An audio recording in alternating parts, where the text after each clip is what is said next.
ഇന്നലെ കൂലി കണ്ടിറങ്ങിയപ്പോ എനിക്ക് ഒരേ ഒരു കാര്യം മാത്രമേ എന്റെ മനസ്സിലുണ്ടായിരുന്നുള്ളൂ.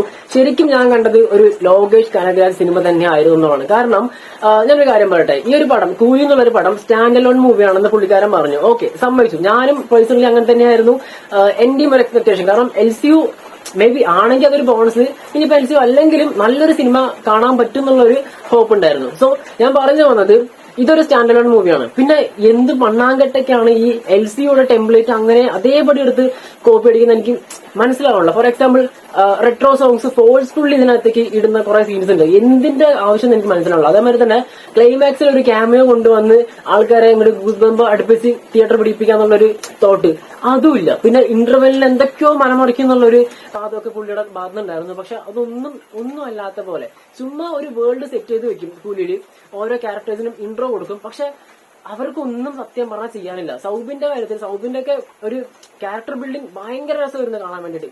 പിന്നെ പോകെ പുള്ളിയുടെ ക്യാരക്ടറിന്റെ ഒരു സ്ട്രക്ചറെ മാറി വേറെ ഏതോ ഒരു കോമാളിയായി സത്യം പറഞ്ഞു. സൗബിൻ ആ ഒരു തുടക്കത്തിലൊക്കെ ഭയങ്കര കിടുവായിരുന്നു. പിന്നെ പോകെ കൈവിട്ടു പോയി. പിന്നെ നാഗാർജുനയുടെ കാര്യം പറയുകയാണെങ്കിൽ പുള്ളിനെ ഫാൻസി ഡ്രസ്സിൽ കൊണ്ടുവന്ന പോലെയാണ് എനിക്ക് തോന്നിയത്. കാരണം പുള്ളിക്കും ഒന്നും ചെയ്യാനില്ല, എന്തൊക്കെയോ കാണിക്കുന്നു. പുള്ളി എല്ലാം ആണെന്നാണ് പുള്ളിയുടെ വിചാരം. അതായത് ഞാൻ വിചാരിച്ചാൽ ഒരാളെ കൊല്ലാൻ പറ്റുള്ളൂ, എനിക്ക് എല്ലാം അറിയാമെന്നുള്ളതൊക്കെ അറിയാം. പക്ഷെ പുള്ളിക്കാരനോട് ഒന്നും ചെയ്യാനില്ല. പിന്നെ ഉപേന്ദ്ര ക്ലൈമാക്സ് വരെയും പുള്ളിയുടെ റൂമിൽ പൂട്ടിയിട്ടിരിക്കുകയാണ്. വേറെ പുള്ളിക്കൊന്നും ചെയ്യാനില്ല. പക്ഷെ ഇൻട്രോ ഒക്കെ ഇടുമായിരുന്നു. പക്ഷെ അതിനുശേഷം ചുമ്മാ ഒരു രജനിയുടെ കൂടെ നിന്ന് ഒരു നിഴല് പോലെ കൂടെ നിൽക്കാൻ നല്ലാണ്ട് പുള്ളിക്കാരനെ ഒന്നും അവിടെ ചെയ്യാൻ പറ്റിയിട്ടില്ല എന്നുള്ളതാണ്.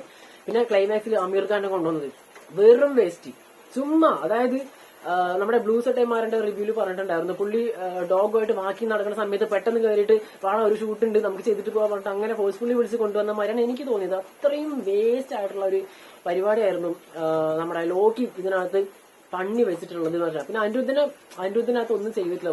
ഈ ട്രെയിലറിൽ നമ്മൾ കണ്ടൊരു ഉണക്ക BGM ഉണ്ടായിരുന്നു, ഈ അല്ലല്ല പുലയില വേണ്ട എന്തൊരു സാധനം.